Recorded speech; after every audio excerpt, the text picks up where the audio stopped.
probably most prominent demographics is the significant percentage of individuals who have reported in survey with the disability rights projects are individuals that have experienced verbal abuse,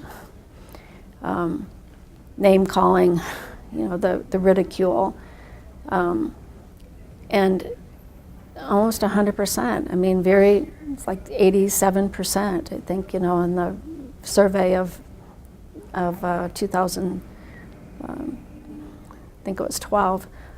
And the repeatedness of the victimization, that once a victim makes it even more vulnerable to be a victim again. Why are they so vulnerable? It's, I think, for a number of reasons. It's the lack of empowerment, lack of the low self-esteem.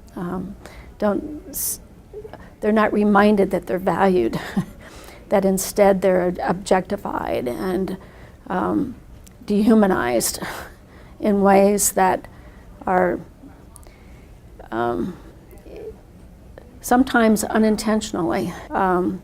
The propensity to rely upon mental age as a descriptor of a person with disability, that their cognitive ability is of a 4-month-old, when in fact they're a 40-year-old.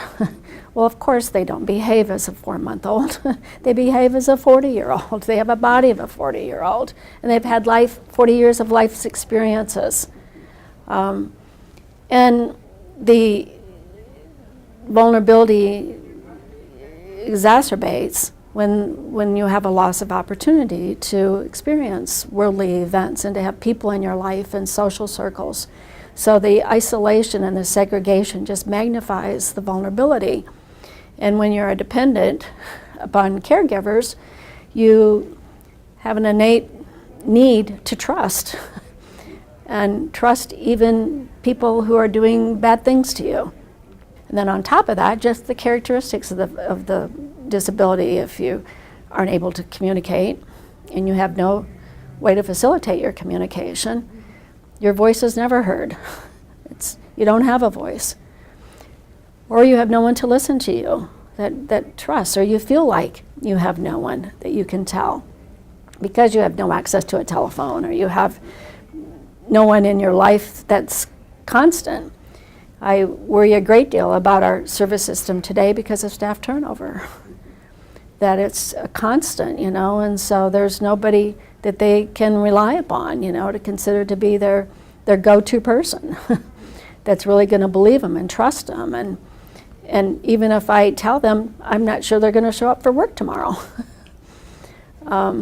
So I think there's, a bag full of reasons that people with disabilities are more vulnerable. The dependency, just because of the nature of the person's disability, is probably what makes them most vulnerable, because they have to rely upon others for their health and safety. If you're uncomfortable with an interaction or the way you're approached or touched, or if it's uncomfortable, that should be the measure that it's wrong. Also, formal education and training, though, to know what defines abuse, neglect, and not just for the purpose of reporting it, but also as your own guidepost to inform you if I'm supposed to have my medication at 11 o'clock, but nobody makes it available to me at 2 o'clock. Is that okay? Yeah, well, it could be okay because they're busy, and so you forgive them. But by getting your medication late, now you have a seizure. That's not okay. That's neglect.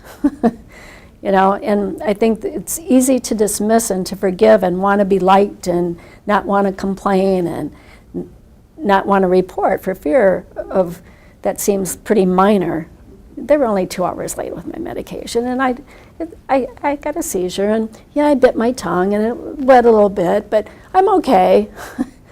But in fact, that's neglect, and it harmed me. Unfortunately, it usually takes some kind of horrific event to bring awareness to the general community that something horrific has gone on behind closed doors, in order to get some additional funding, to get some additional caseworkers, or to get some additional training, or, you know, we shouldn't have to wait until we have something so horrible that it raises people's consciousness. But if we could be more proactive and really raise the consciousness so that there is more systematic, preventative kinds of activities. So it's not just from the larger societal, but also down to, you know, specific program kinds of interventions, making sure that support staff have the necessary support and skills in order to do the job adequately.